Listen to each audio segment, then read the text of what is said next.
It was a secret weapon, years ahead of its time. The first submarine ever to sink an enemy ship.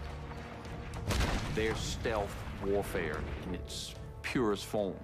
The H.L. Hunley set out to save the Confederacy. But after her only victory, she vanished with her crew and lay hidden until the 21st century.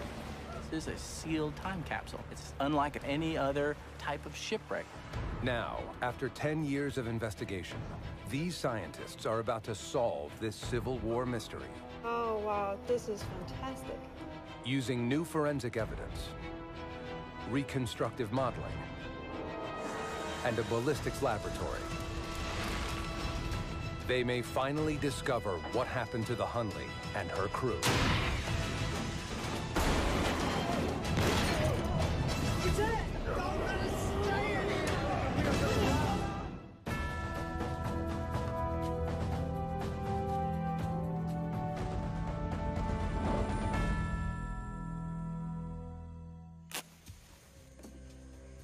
February 17th, 1864.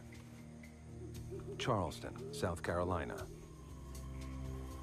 A special military unit is on a secret mission for the Confederacy.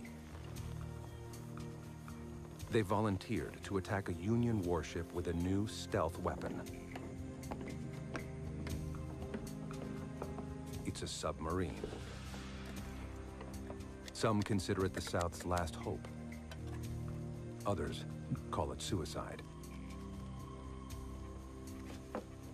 13 crewmen have already drowned in earlier runs.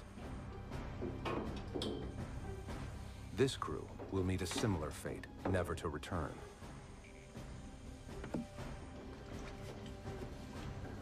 But they will make history and launch a mystery that puzzles the world to this day.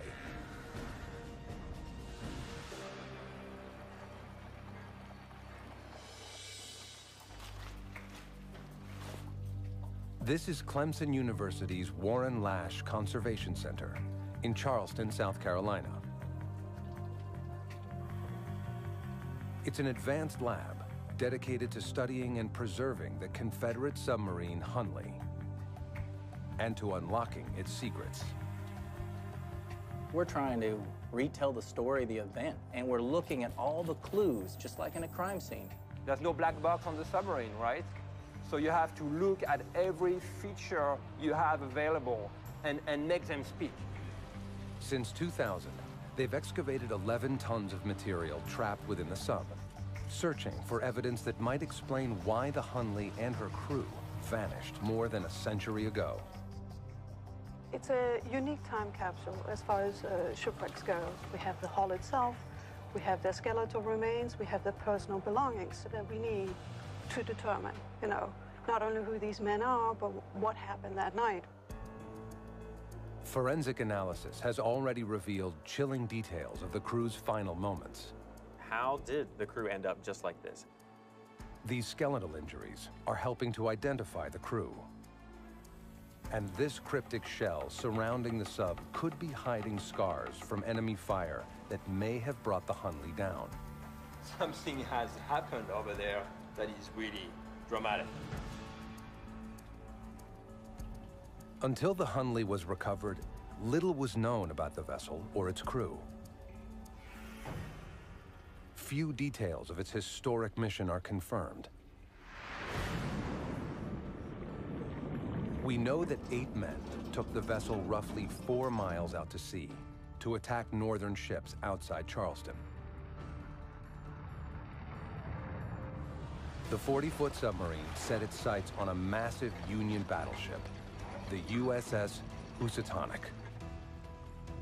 It was more than 5 times the size of the Hunley, but the Iron Fish boat had a lethal sting, a 90-pound torpedo. The Union Navy was just about unbeatable. They had the best ships, they had the best guns. The thing they had to worry about was the South sneaking under them. But they couldn't use their best weapons against the Hunley, and they couldn't see it. The Hunley was absolutely the fatal enemy to the Federal fleet. Their stealth warfare in its purest form. By the time the sailors on the Housatonic spotted the Hunley, it was too late. All right, 100 yards, boys. Come on, man, hard as you can. The sub was so close to the ship, they couldn't tip their cannons to fire on it. Desperate, they used their sidearms against the charging threat.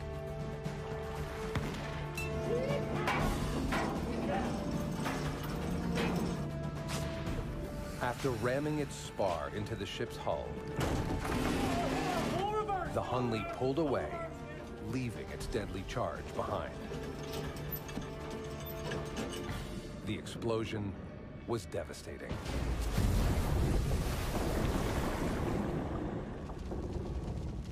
Within minutes, the mighty Housatonic was on the bottom. Hunley changed the entire rules of the game. They made it a three-dimensional fight, and nothing would ever be the same again. That event is the birth of modern submarine warfare. The Hunley was the first submarine ever to sink a ship in combat. But it was not the first underwater vessel. For centuries, inventors designed and built submarines with little success. During the American Revolution, the Turtle was a one-man sub designed to sink British ships around New York Harbor. By the Civil War, the North and the South were in a race to build the first combat submarine. Few believed the Confederacy would take the prize. They were having a tough time in the South. The blockade was cutting off everything. They had never been an industrial area of the country. They didn't build things, they grew things. This is one area in which they actually beat the North in an arms race. Horace Hunley, a wealthy Southerner, dreamed of building a torpedo boat that would save the Confederacy. In Mobile, Alabama, he teamed up with James McClintock, a skilled machinist and tinker. Their first vessel was built from parts of an iron boiler and showed promise. But the third model, named after Hunley himself, was built for success. You think of things built in maybe the Civil War and past time as being rudimentary, crude, beaten out of iron, and here's this clunky machine that was thrown together, and that couldn't be further from the truth. These guys were artisans. The Hunley was a revolution and a vital weapon for the desperate Confederacy.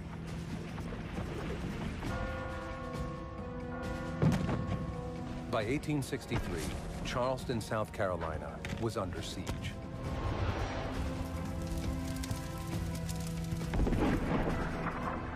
A blockade of Yankee warships bombed the city daily and sealed its harbor. It was called Anaconda, President Lincoln's plan to choke the Confederacy, and it was working. The South did not have the ability to go out there and break that blockade, but a stealth weapon could sail under the water and attack the Federal ships. It meant the entire blockade could collapse and the port could open. In August 1863, Horace Hunley brought his secret weapon to Charleston. The city's commander, General Pierre Beauregard, wanted to strike at the blockade as soon as possible. A handsome reward was posted: $100,000 to sink the most powerful Yankee ships. It was an enormous sum. But the Hunley's mission was no small task, and more dangerous than expected.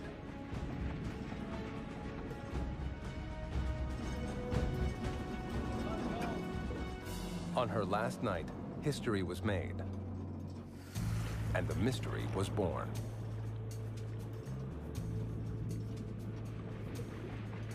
Almost like a fable, since nobody had found the Hunley, no one had seen it. It's been passed on through generation to generation of this event that took place. So this is an object or a chance to find something that's tied passionately to the community and passionately to a society. The Hunley lay hidden 4 miles off the coast of Charleston, for more than a century. Then, in 2000, the famous sub was finally recovered. Archaeologists noticed breaches in the sub's hull. They discovered two large holes on the starboard side, one in the back, near the propeller, and the second in the front, near the bow. Here's the secondary hole in the forward ballast tank. The scientists thought they found the answer. Surely these holes were the cause of her sinking. The most dramatic hull breach was in the stern. This one is the largest. It's on the starboard side of the aft ballast tank. And as you can see, it's substantial. It's 3 foot long and about 2 feet wide. It's very tempting to assume that we're looking at the reason why the sub sank. Perhaps the Hundley was too close to the Housatonic when the torpedo exploded. Debris from the Union ship may have ripped these holes in the Confederate sub. But the Hundley team claims that these large breaches occurred long after the sub sank. And they've got the evidence to prove it. The clues were hiding in tons of sediment that was packed inside the sub. The cone of sediment is located right here under the conning tower. Scott Harris, the team's geologist, took samples and x-rayed them. The images show how the layers of sediment inside the sub changed over time, like the rings of a tree. The initial sedimentation was this really, really fine-grained dark mud. Right after the Hundley sank, only the finest silt entered the sub and settled on the bottom. But years later, a drastic change occurred. Larger sediment began pouring into the vessel. Above the fine-grained materials, we do see a break in the sedimentation where we go from this fine-grained to very coarse-grained. If the Hundley had suffered a gash this big the night it sank, the large sediment would have settled on the sub's bottom from the beginning. There's no conceivable way that you wouldn't have materials from the outside ending up inside the ballast tank area. We have no intrusive material. We're just looking at mud, which tells us that the submarine, when it went down, the aft ballast tank was intact. The torpedo explosion didn't cause the massive hole. The damage occurred much later, perhaps from other ships in the decades that followed. Something got hooked on the submarine. If somebody drug an anchor across, it could very easily hit the side of the submarine here and cause some massive damage. So if the vessel survived the attack, what about the crew? This 3D reconstruction reveals shocking evidence about their final moments.